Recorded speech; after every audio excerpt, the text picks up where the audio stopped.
Hello dear student, welcome. तो next topic, जैसे capital budgeting में एमकॉम वालों को भी सेम आता है, बैफ वालों को भी सेम आता है, एस वाई बीकॉम वालों को भी। अभी टॉपिक क्या दिया मालूम है अपने को? दो प्रोजेक्ट दिए, प्रोजेक्ट ए और प्रोजेक्ट बी। तो कैसे स्टार्ट करेंगे? तो पहले प्रोजेक्ट ए पे फोकस करेंगे, ठीक है। तो कंपनी को पास चॉइस है कि किस में इन्वेस्ट करे, ए या बी। करण अर्जुन दिया है, तो एक का इन्वेस्टमेंट 1,35,000 है, एक का इन्वेस्टमेंट 2,40,000 है। तो अभी एक की बात करेंगे। स्क्रैप वैल्यू नहीं दिया, चलो अच्छी बात है। डेप्रिसिएशन भी नहीं दिया, टैक्स भी नहीं दिया, मतलब इजी वाला समझ गया तुम्हारा। डेप्रिसिएशन टैक्स दिया रहेगा तो तुम्हारा क्वेश्चन क्या हो जाता है, बढ़ जाता है ना, उसके हिसाब से। और कंपनी का प्रेजेंट वैल्यू फैक्टर कितना दिया, कॉस्ट ऑफ कैपिटल 16%, कितना दिया है, तो उसके ऊपर भी कहानियाँ समझाता हूँ, राइट। तो सबसे पहले क्या करेंगे अपन, मालूम है क्या, इन्वेस्टमेंट लिखेंगे। तो कंपनी का इन्वेस्टमेंट कितना है, 1,35,000। मतलब ए में कितना इन्वेस्ट किया प्रोजेक्ट में, 1,35,000, और बी का कितना है, 2,40,000। तो अभी मैं ए का सॉल्व कर रहा हूँ, ये पूरा ए का है, ठीक है। तो सबसे पहले ईयर लिखेंगे, तो 1 2 3 4 5 ये कॉलम बन गया। और कैश इनफ्लो मतलब इनकम होता है कि कितना पैसा हर साल आ रहा है। तो पहला साल देखो इधर कुछ नहीं है, डैश मारे है, तो बच्चों लोग उसको तो डैश को देखते नहीं है और 30,000 को ऊपर लिख देंगे तो गलत हो जाएगा उनका। तो इधर क्या आ जाएगा, डैश आ जाएगा, राइट।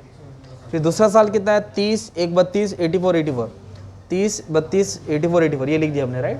और ये स्पेस छोड़ दिया मैंने cumulative cash inflow. Cumulative cash inflow के लिए क्यों स्पेस छोड़ा, जब पे बैक पीरियड आएंगे तब सॉल्व करेंगे। अब मेन बात है ना, जो 16% है ना, उसका डिस्काउंटिंग फैक्टर अपने को गिवन है, देखो। तो यहाँ कॉपी कर दिया, सेम दिया है लिख के ना। अगर मान लो क्वेश्चन में सिर्फ ये दिया रहता और ये नहीं दिया रहता तो आप लोग कैसे निकालते? तो इधर गाड़ी अपनी फंस जाती है ना। तो आपको क्या करना पड़ेगा, फॉर्मूला याद करना पड़ेगा। तो डिस्काउंटिंग फैक्टर का formula 1/1 plus R, 1/1 plus R. तो आर मतलब होता है 16%, क्योंकि इधर 16% बोला है। तो 16% का मतलब होता है 0.16। क्या होता है, 0.16। 16% का मतलब 16/100, तो ये आ जाएगा। अगर आप इन दोनों को ऐड करेंगे तो 1.16 आएगा। क्या आएगा, 1 फिर कैल्सी में क्या करने का, इसको डिवाइड करेंगे, 1 को डिवाइड करेंगे किससे, 1.16। तो जब इक्वल दबाएंगे ना तो 0.862 ये फर्स्ट का आया। दूसरे का इक्वल दबाएंगे तो ये आया, फिर इक्वल दबाएंगे तो ये आ जाएगा, फिर इक्वल दबाएंगे तो ये आ जाएगा, फिर इक्वल दबाएंगे तो ये आ जाएगा। बोलने का मतलब क्या, नहीं दिया रहेगा तो ऐसा करना है, दिया तो टेंशन लेने की जरूरत। कभी कभी 12% रहेगा तो 12% डालेंगे, 12% 0.12 1.12। अभी बात क्या है, ये रेडीमेड है तो बात ही खत्म। तो ये है कैश इनफ्लो और ये डिस्काउंटिंग फैक्टर दिया है। तो अभी इसको इससे मल्टीप्लाई करके एक अमाउंट मिलेगा। तो पहले में अमाउंट है क्या, तो इधर डैश आ जाएगा। क्या आ जाएगा, डैश। अभी 30,000 को किससे मल्टीप्लाई करेंगे आप लोग, 0.743। तो जब इन दोनों को मल्टीप्लाई कर देंगे तो अपने को अमाउंट मिल जाएगा, राइट। 30,000 इंटू 0.743, तो एक अमाउंट मिला 22290। कितना मिला, 22290। फिर 1,32,000 को 0.46 से क्या कर देंगे, मल्टीप्लाई कर देंगे, तो अपने को मिलेगा 106,902। 84 को किससे मल्टीप्लाई करेंगे, 0.5 से, तो कितना आ जाएगा, 56,304। फिर 84,000 को इससे मल्टीप्लाई कर देंगे तो अपने को अमाउंट आ जाएगा, नहीं गलत आ रहा है, गलत आ रहा है, एक मिनट करेक्ट करना पड़ता।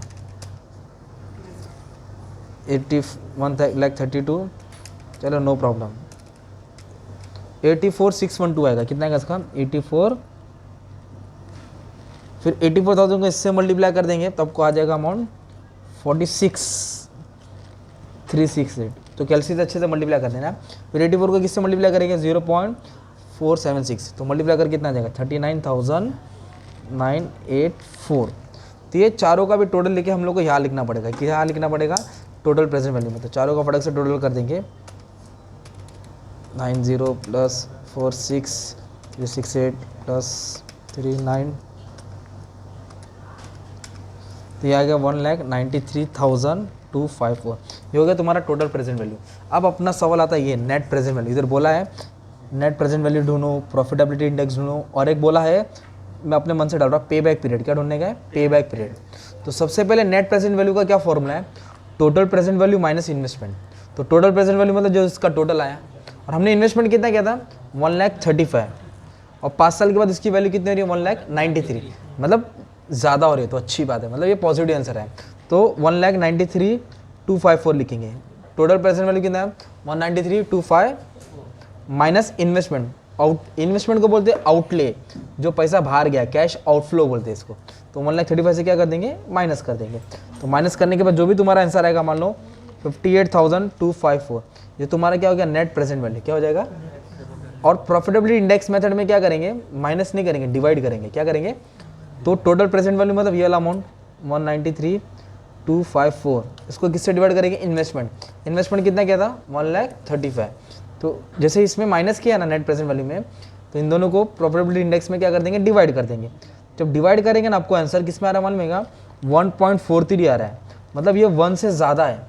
तो 1 से ज़्यादा मतलब प्रॉफिट होता है, और ये भी आंसर पॉजिटिव है, मतलब ये क्या प्रॉफिट है? क्या ये प्रॉफिट है? तो बट हमने किसको सॉल्व किया? ए को सॉल्व किया। किसको सॉल्व किया? वैसे सब लोग बी को भी सॉल्व करेंगे, तो यहाँ सॉल्यूशन वालों ने बी को भी सॉल्व किया है। तो एक का 58 है, एक का 34, दोनों में ज़्यादा किसका है? 58।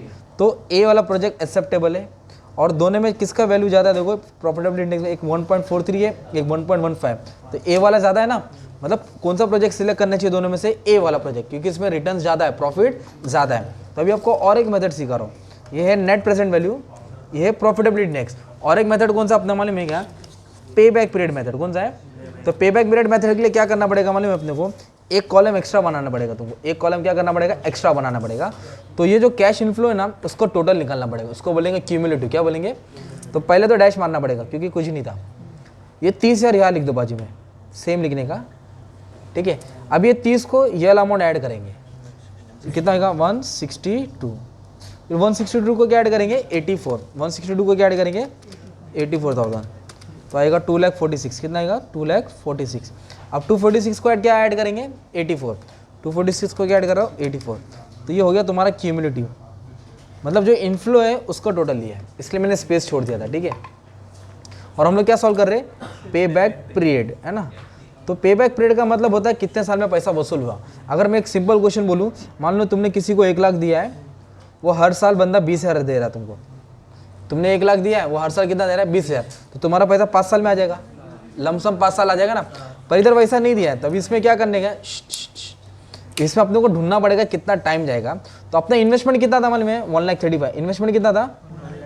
हमने इन्वेस्टमेंट कितना किया था? 1,35,000। तो ये 1,35,000 को इधर सर्च करेंगे किधर आ रहा है। इधर क्रॉस हो गया 1,35,000? नहीं। ये कितना है? 162। तो इसके बाद ही क्रॉस हो गया ना यार। तो 1,35,000 किसके बीच में आ रहा है? इन दोनों के बीच में आ रहा है। तो ऐसा लाइन मारेंगे इधर, ऐसा बीच में लाइन मारने का, ठीक है, क्योंकि 1,35,000 इन दोनों के बीच में आ रहा है। फिर एक एरो ऊपर मारेंगे, और इसमें एक एरो किधर मारेंगे? नीचे मारेंगे। क्यों बता दो अभी।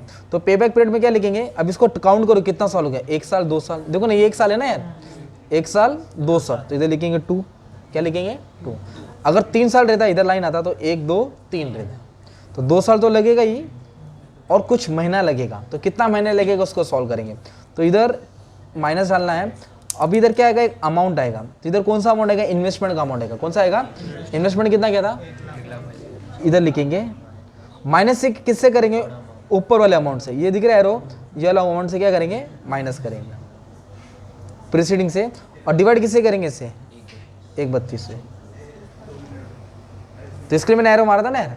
तो क्या फॉर्मा बना? 2 साल कैसे आया?